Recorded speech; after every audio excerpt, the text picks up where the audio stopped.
Hello friends, KSR academy commerce institute के YouTube channel पर एक बार फिर से आपका हार्दिक स्वागत है। टेली में सीए के यहाँ पर क्या क्या काम होता है।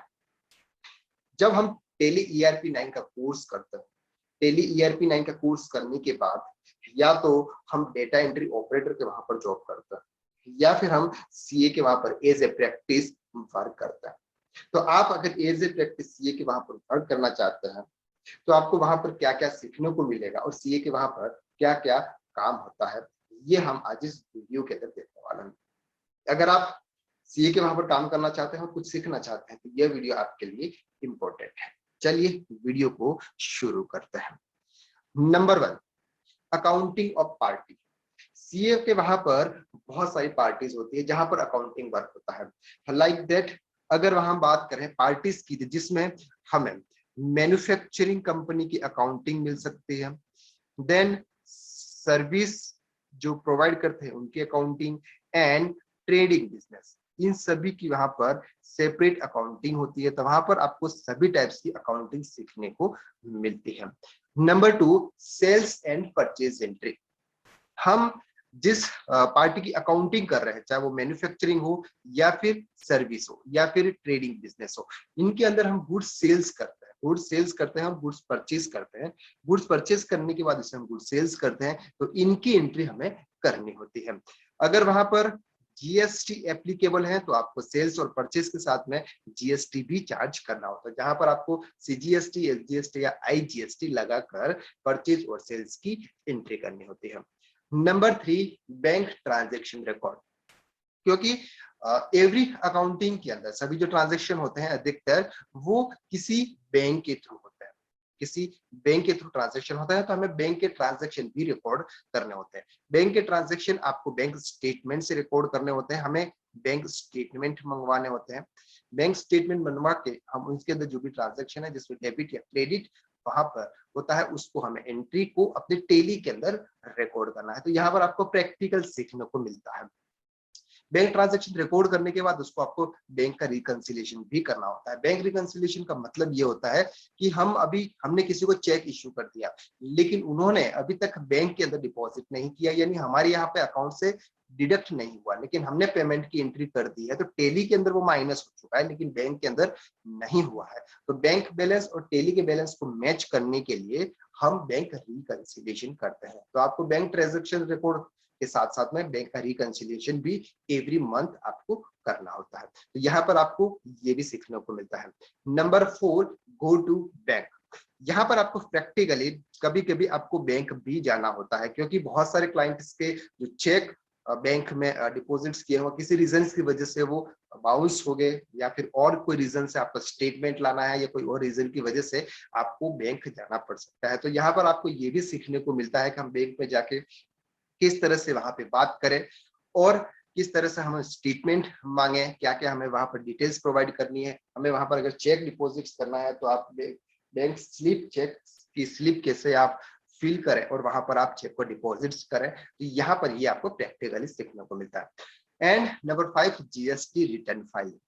जब भी हम मैन्युफैक्चरिंग, ट्रेडिंग या सर्विस बिजनेस की अकाउंटिंग करते हैं जहां पर जीएसटी एप्लीकेबल है, जहां पर जीएसटी एप्लीकेबल है, जहां हम जीएसटी चार्ज भी करते हैं और जो जीएसटी चार्ज किया हुआ हम परचेज करते हैं उसकी इनपुट क्रेडिट भी लेते हैं। तो इनपुट क्रेडिट लेने के लिए या फिर हम जो जीएसटी चार्ज करते हैं उसके लिए हमें गवर्नमेंट को डिटेल्स प्रोवाइड करनी होती है। तो गवर्नमेंट को जो डिटेल्स प्रोवाइड करनी होती है उसके लिए हमें रिटर्न फाइल करना होता है। तो वहां पर एवरी मंथली जीएसटीआर 3 भी फाइल होता है, और अगर आप क्वार्टरली जाते हैं तो जीएसटीआर 3 भी क्वार्टरली भी फाइल होता है। और जीएसटीआर 1 जो सेल्स की डिटेल होती है वो भी हमको एक रिटर्न के अंदर यानी कि जीएसटीआर 1 के अंदर आपको वो फाइल करना होता है, वो डिटेल्स आपको वहां पे प्रोवाइड करनी होती है।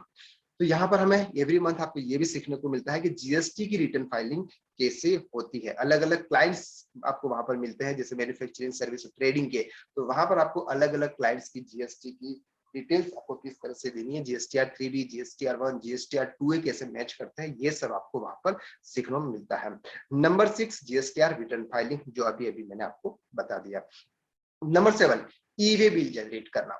यानी कि यहाँ पर अगर हम बात कर रहे हैं तो बहुत सारे जो क्लाइंट्स होते हैं वो खुद ही ई-वे बिल जनरेट करते हैं, लेकिन बाय मिस्टेकली उनसे अगर ई-वे बिल जनरेट नहीं हो रहा है या उनका अकाउंटेंट नहीं है तो वो आपको कॉल कर से उनका ईवे बिल जनरेट करवा सकते हैं। तो आप सीए के वहां पर रहकर ईवे बिल जनरेट करना भी सीख सकते हैं।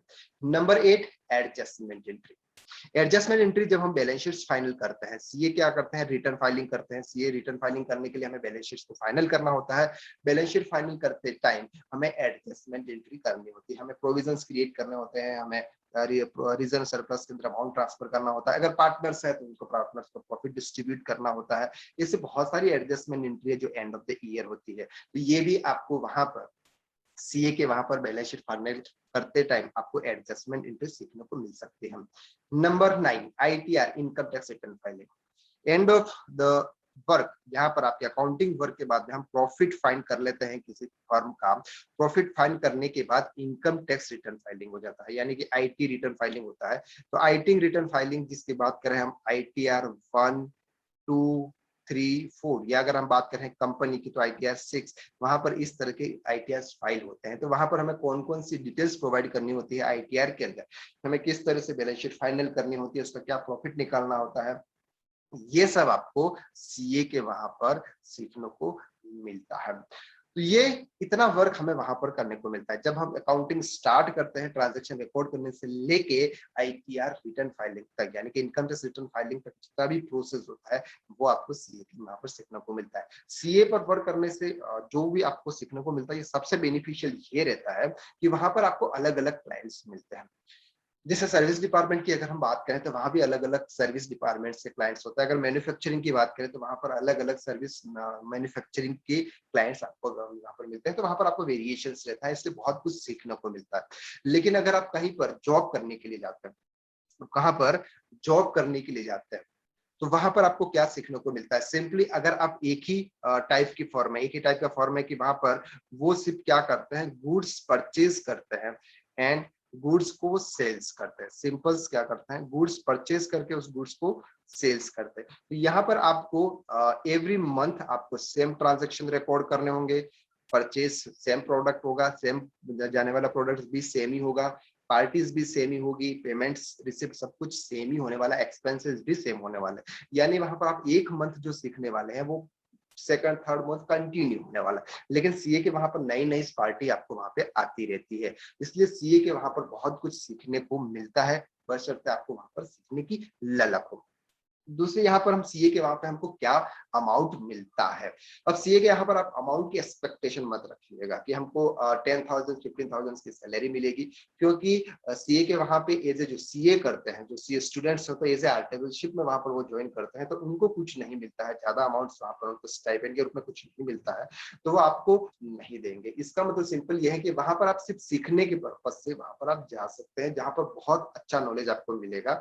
और एक बार अगर आपने टेली का कोर्स कर लिया और टेली कोर्स करने के बाद अगर आप वहां पर सीए के वहां पर 5 से 6 मंथ और मैक्सिमम अगर आप 1 ईयर तक अगर आप वहां पर रहे और आपने सब कुछ फाइनल करना सीख लिया, और जब आप बाद में किसी के वहां पर अकाउंटिंग करने के लिए जाएंगे तो आपको बहुत एक्सपीरियंस हो जाएगा, और उस एक्सपीरियंस के बेस पे आप बहुत कुछ अच्छी इनकम अर्न कर सकते हैं। 20 to 30,000 की सैलरी के ऊपर जॉब पे जा सकते हैं। लेकिन अगर आप अकाउंटिंग कोर्स करने के बाद सीधे अगर आप कहीं की किसी फर्म के अंदर अकाउंटिंग की जॉब करने जाते हैं, तो वहां पर आपकी जल्दी प्रोग्रेस नहीं होती है, वहां पर सिर्फ आप एक डेटा एंट्री ऑपरेटर बनकर ही रह जाते हैं। तो आई होप्स कि आपको ये वीडियो बहुत अच्छा लगा होगा और समझ में भी आ गया होगा कि टेली कोर्स करने के बाद में आपको सीए के वहां पर प्रैक्टिस क्यों करनी होती है। Thank you so much.